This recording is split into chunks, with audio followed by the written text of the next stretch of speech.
बहुत समय पहले की बात है। कासगंज के पास एक छोटा सा गांव था। उस गांव में मोहन नाम का एक गरीब लेकिन ईमानदार लकड़हारा रहता था। मोहन दिन रात मेहनत करता, पर उसकी कमाई इतनी नहीं थी कि वो अपने परिवार की सारी जरूरतें आराम से पूरी कर सके। मोहन के परिवार में उसकी पत्नी गीता और 2 बच्चे थे। गीता अक्सर कहती, सुनो जी, अब खर्च बढ़ता जा रहा है। बच्चों की पढ़ाई भी जरूरी है। आप मालिक से बात क्यों नहीं करते? मोहन थोड़ा झिझकते हुए कहता।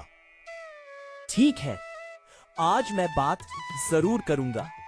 मोहन जिस सेठ के यहाँ काम करता था, उसका नाम था सेठ धनराज। वह बहुत चालाक और लालची था। मजदूरों से ज्यादा काम करवाता, लेकिन पैसे कम देता। उस दिन जब मजदूरी लेने का समय आया, तो सेठ ने फिर बहाना बना दिया।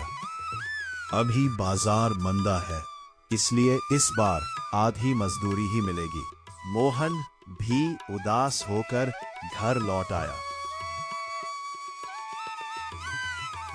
गीता ने पूछा, क्या हुआ? मोहन बोला, इस बार भी पूरे पैसे नहीं मिले।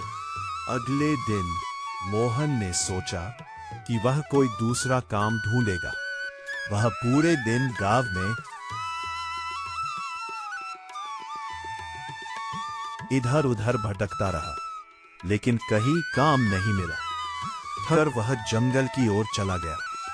अचानक कुछ जंगली बैल उसकी ओर दौड़ने लगे। डर के मारे वह पास की एक गुफा में छिप गया। गुफा के अंदर उसे एक पुरानी टोकरी दिखाई दी। जैसे ही उसने उसे उठाने की कोशिश की, अचानक एक तेज आवाज आई, रुको। मोहन डर गया। तभी वहां एक रहस्यमयी जिन प्रकट हुआ, जिसका नाम था जिन जायर।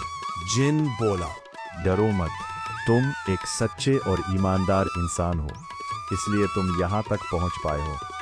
मोहन ने हाथ जोड़कर कहा, मुझे माफ कर दीजिए, मैं तो बस जान बचाने के लिए यहाँ आया था। जिन मुस्कुराया और बोला, यह टोकरी साधारण नहीं है, यह एक जादुई टोकरी है। इसमें जो भी चीज तुम डालोगे, वही चीज बढ़ती जाएगी। लेकिन ध्यान रखना, लालच मत करना। मोहन टोकरी लेकर घर आया और सारी बात गीता को बताई। दोनों ने सोच समझकर उसमें एक मुट्ठी चावल डाले। कुछ ही पल में टोकरी चावल से भर गई। गीता खुशी से बोली, अब हमें कभी भूखा नहीं रहना पड़ेगा। धीरे धीरे मोहन ने चावल बेचकर पैसे कमाए और एक छोटा व्यापार शुरू किया। लेकिन उसने सिर्फ अपने लिए ही नहीं, बल्कि गांव के बाकी मजदूरों की भी मदद की। उसने सबको काम दिया और सही मजदूरी दी। जब सेठ धनराज को यह पता चला, तो वो हैरान रह गया।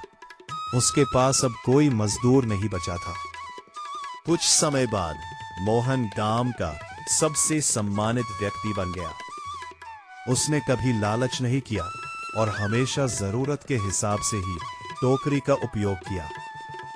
कहानी की सीख, ईमानदारी और समझदारी से काम लेने वाला इंसान ही सच्ची सफलता पाता है, जबकि लालच हमेशा नुकसान का कारण बनता है।